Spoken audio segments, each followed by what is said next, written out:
Hello mga ka-happy! Welcome back to my YouTube channel. This is me again, I'm Oliveros from Happyans Vlog.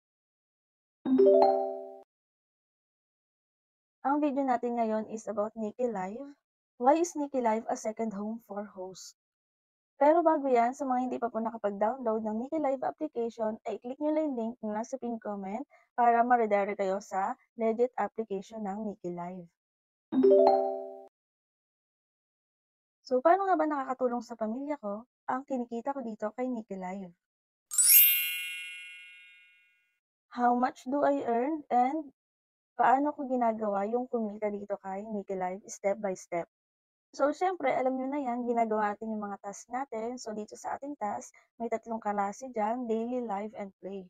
So, bahala na kayo kung gagawin niyo lahat ng task diyan. Pero sa akin kasi, si party live or solo live is lagi kong ginagawa kasi sayang po yung natin na rewards after 1 hour na solo live or party live. So, kaya ako sinasabi na party live is counted din po yung inyong oras kapag party live yung ginawa ninyo basta naka-open camera po kayo sa panel na gagawin ninyo. So, malaking tulong 'to mga B, lalo na sa atin na nasa bahay lang.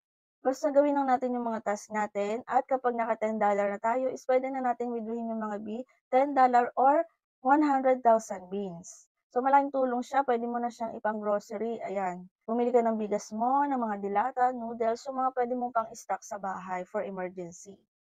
And then nakakatulong din siya kung kailangan mo ng pera, may biglaang kang babayaran, for example, internet, water bill, Meralco, gano'n, or upa sa bahay. So, sa'kin madalas ko talagang ginagamit yung aking kinikita sa mga ganitong application pangbayad ng internet at pang-grocery. So, sobrang laking tulong niya sa mo pakikitain yan, 'di ba, nasa bahay ka lang is kumikita ka ng pera. So, aside from sleeping, eating, or pagtambay, pagpunta sa mga bakasyon, I spend my time in this Sneaker Live application. So, alam niyo ba mga B na kahit nasa bakasyon ako or kung nasaang lugar man ako or halimbawa, inaya ako ng partner ko, punta kami sa ganitong lugar, is tinutuloy ko pa rin yung tasking. Yes po, makikita niyo pa rin ako nagso-solo live diyan. Lalo na kung halimbawa gagabihin kami sa pinuntahan namin, ayan, nagta-task po ako kahit nasaang lugar pa man kami. Kasi tulad nga po ng sinabi ko kanina is sayang po yung maki-claim na rewards. Kailangan po nating ipunin yung mga beans natin para tayo ay sumahod dito.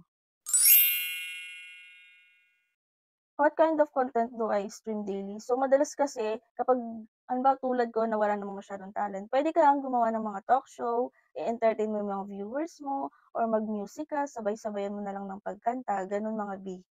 Para kung may mga viewers ka is hindi ma-boring at magtambay pa rin siya sa live mo. And then minsan kapag naka-party live kami is ayan nagkukuwentuhan kami, yan. Tulad nga sabi ko kanina doing talk show, ayan, sharing ideas, kulitan, gano'n mga B. And then minsan kung naka-party live, kapag naka-party live po ako, puwede kayong makiupo do'n mga B, and then kung halimbawa may mga tanong kayo about sa application, puwede niyo rin akong tanungin, and then puwede rin kayong kumanta kapag nakatambay kayo sa party live ko. So maganda yung mga ganyan, jamming-jamming. 'Di ba nag-e-enjoy ka na, nakikipagkuwentuhan ka lang, kumikita ka pa. I gain from streaming is friends, connections, ayan, ideas, and then my self-confidence. So, halimbawa introvert ka and then sumali ka sa mga ganitong application, talaga magkakaroon ka ng mga friends, mga may makikilala at may makikilala ka talaga dito. So, ako nga nung first time ko sa mga ganitong application, may mga nakilala ako at hanggang ngayon is friends ko sila na parang akala mo ang tagal na naming magkakakilala. So, gano'n talaga mga B, may mga makikilala ka dito, may mga magiging friends ka talaga dito sa mga ganitong application, and then bawasan lang natin yung pagiging mahiyain natin. Timely resolution of issue faced by host, patient responses to streamers' inquiries, frequent interaction between the official team. So, kapag may mga problema kayo dito sa Nikki Live, sa agency man yan, through withdrawals, pagbili ng coins, pwede kayong humingi ng tulong dito sa Nikki Live application team. So, punta ka lang sa Me, and then click nyo tong help and feedback. So, ayan mga B, diyan yung makikita sa help center yung mga pwede mong itanong sa kanila or kung ano mang problema yung gusto mong masolusyonan. So, halimbawa, withdrawal time, how to play more games, kung may mga tanong ka dito. So, ayan yung mga hot question and then agent question, ayan, makikita nyo rin dyan yan mga B.